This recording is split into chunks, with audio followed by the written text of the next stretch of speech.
What happens? You take George A. Romero, the creator of the zombie genre, and Stephen King, one of the greatest horror novelists alive, and special effects makeup wizard Tom Savini, you get the Tales from the Crypt inspired awesomeness known simply as Creepshow. This movie is awesome. I love Creepshow. This is how you do a horror anthology. You get two people in Romero and King who love the horror genre, who understand the horror genre, and just want to have fun with the horror genre. Creepshow is a movie that has a unique look for it. It's shot like a comic book, and it feels like a comic book. And Creepshow doesn't get enough credit for being one of those early comic book movies to actually have a comic book-like feel to it. And a lot of that has to do with George A. Romero's concept for the movie and his cinematographer, Michael Gornick. Those two combined just created this unique-looking movie for its time. It has very bright cinematography. It has panel layouts that make you feel like you're watching a comic book come to life on screen. And you have performances that reflect the concept that they have in mind for this movie. And the performances, believe it or not, with the exception of maybe one, but I'll get to that when I get to that.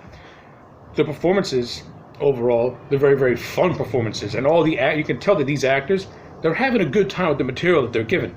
And you can see that bounce off the screen. And it makes you enjoy the movie even more because the actors are enjoying what they're doing. And again, a lot of that has to do with George A. Romero as a director. A lot of that has to do with the way the movie's shot and presented. It just, like I said, it gives it a very unique feel, and I love it for that. And of course, you got these special effects, which are amazing, and I will talk about that once I go over each segment, which I'm about to do right now, because we're going to kick it off with the first segment, Father's Day.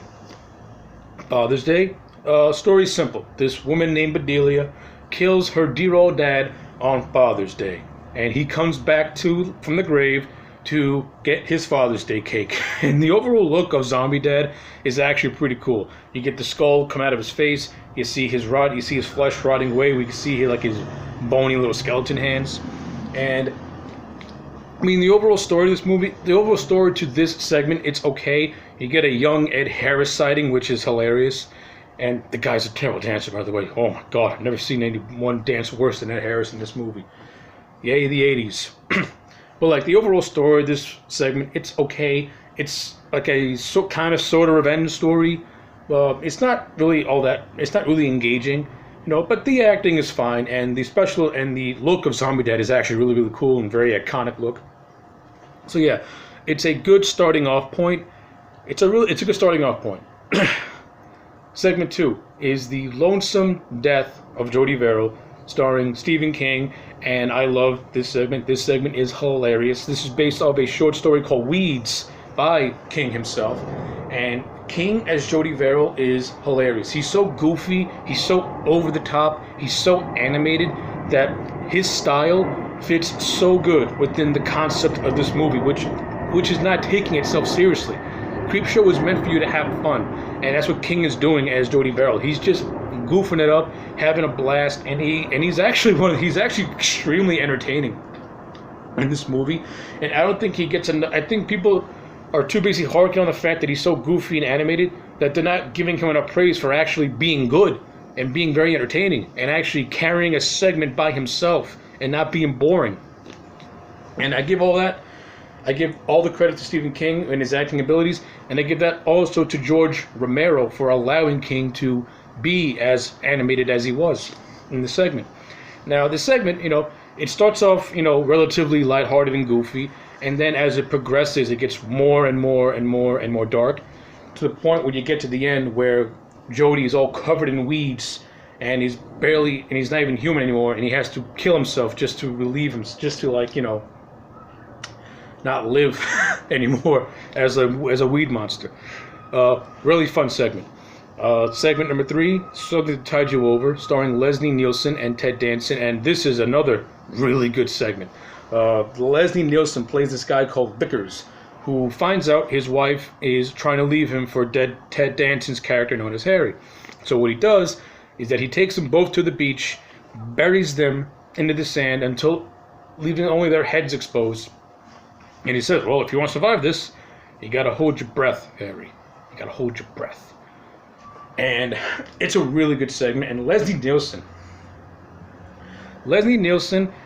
is a funny guy, but in this segment, he is a creepy, sadistic motherfucker. And he still manages to have a humor to him as well. And that just goes to the talent of Leslie Nielsen.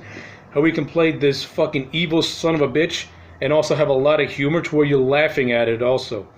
It's a really good performance by Leslie Nielsen. The man is known for his comedy, but before his comedy, he was a dramatic actor. And this is a good encapsulation of his dramatic presence, how he can and he's playing with dark humor, which I love. And you got Ted Danson as Harry, who does a good job as well. And of course Harry and the lover, they die. They drowned. They come back as like these sea monsters, and they pretty much attack Vickers. And you get the infamous "Hold your breath, Richard."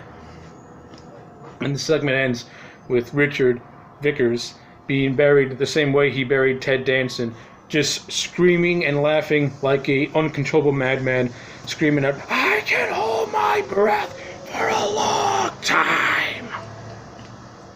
Love this segment, it's so good. Segment 4, The Crate, starring Hal Holbrook and Fritz Weaver. The Crate is another really good, and of course, also has my girl, Adrienne Barbeau. I wish I was born earlier than I was, because I would have put a ring on Barbeau's finger. I think she's an extremely attractive woman back in her youth.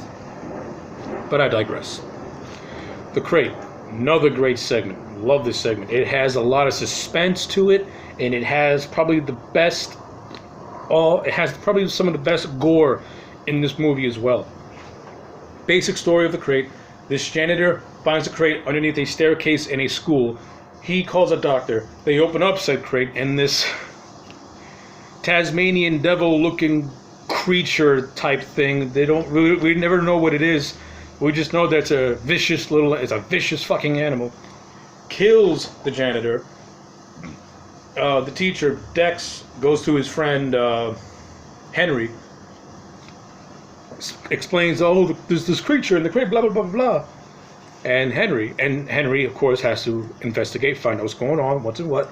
And Henry has his own little subplot, because he and Wilma, he's pretty much in an abusive marriage, where Wilma constantly belittles him and constantly abuses him verbally in front of people, and he has daydreams of just killing her. My favorite one is actually the first daydream he has, where they're at a party, Wilma's acting like a buffoon, and Henry just visualizes shooting her right in the head, and everyone just starts, hell of a shot. I think those little daydreams are like some of the funniest bits in this entire movie in general, for me personally. And Hal Holbrook, I loved him in The Fog, and I love him in this movie. This is actually the first movie that introduced me to Hal Holbrook as an actor, because I love his performance as Henry. I think he's great. He plays like the timid husband really, really well, who is in an abusive relationship. That's right. Women can be abusive to men, and maybe they can be more abusive than a man ever could, especially when you verbally castrate a man. So it's like this segment is the Me Too version for males, where Henry is like, I'm not going to take it anymore. Like, you root for Henry throughout this entire segment, because Henry, he comes across as a good guy who's stuck in a shit situation. Not only two situations. He has a shitty wife, and he has to help his friend get out of a mess that he's in, because this creature, by this point, had killed two people, a janitor and a college student, and he killed them in very vicious ways, especially the college student. You see the creature rip a piece of his arm off, you see him bite a piece of his neck off, you see the meat all exposed. Those gore effects, love it. The practical effects in this movie are fucking gorgeous to look at. They're so good. Anyway, segment ends where Henry contrives this story about some girl, about his friend attacking a girl, getting Wilma to go to Emberson Hall. She goes to Emberson Hall, and Henry ultimately feeds her to the creature, and then dumps the creature in a quarry. But the creature breaks from its box, and you see his eyes fade into the water. So yeah, The Crate, great segment. I love it. Now we get to the final segment. They're creeping all over you. If you are creeped out by roaches and insects, this segment is going to creep the fuck out of you. E.G. Marshall plays this guy called Opsenbrat, who is a germophobic asshole, rich asshole, believe it at that, with also hints of being a prejudiced motherfucker. But the actor E.G. Marshall, is great in this segment. He's like, little bastards, every little one of you, like cockroaches. I'll kill you all. I'll kill them all. So yeah, this segment, you have to watch to believe it. They used real insects, real roaches. It looked like they had like thousands of them, and they. It's hard really to describe this thing because I don't want to give nothing away. Just watch it on YouTube. Just type it in, "Creeping All Over You," Creepshow. Watch that segment. It's going to really creep the hell out of you. But overall, but without going into it, I like it a lot. E.G. Marshall does a great job playing an asshole, and he gets his ultimate comeuppance at the end. That's all I'm going to say. Well, okay, now that wraps it up for the main segments. And now this movie also started off with 2 wraparound segments. You had starring Tom Atkins playing this abusive dad, whose son had the Creepshow comic book, which is where these 5 segments are contained in. And the movie ends with the conclusion of that, wraparound, where it's revealed that the son had bought a voodoo doll and starts torturing his father with it because, like I said, at the beginning of the wraparound, his father was abusive to him, and at the end, the abusive father gets his comeuppance with the voodoo doll, and we get a Tom Savini cameo as a garbage man. Whoa. Okay, so yeah, this video went longer than I wanted to, but I just love this movie, and I had a lot to say about it. So overall, great on Creepshow. This movie is a perfect 10. I love it. So much heart, so much talent, so much energy and creativity went into this movie. I love it to death. Can't get enough of it. Every time I watch it, I always have a smile on my face because I love seeing a movie where people actually cared about what they're doing. Romero cared about what he was doing. King cared about what he was writing. The actors are enjoying themselves.